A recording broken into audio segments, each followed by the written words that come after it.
Hey, I'm Melody. I'm one of the instructors at Magoosh, and I want to give you a tip to help you prepare for any standardized test you might be getting ready to take. Think of the brain as a muscle. Just like you would need to train the muscles in your body if you're getting ready to run a race, you need to treat the muscle in your brain with the same kind of training. If you were running a race, you couldn't just do a bunch of training on one day, cram for 8 hours, and then run a race a month later.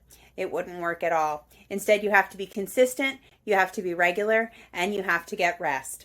So practice a little bit every day.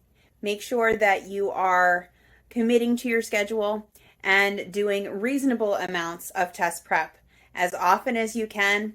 And do remember that your brain needs sleep, it needs rest in order to process, to digest the things you're learning. And just like your muscles need to be exercised, so do your test taking skills. So make sure you're doing lots of practice problems and meaningful review of them. And then your muscle, your brain will get stronger and stronger as test day approaches.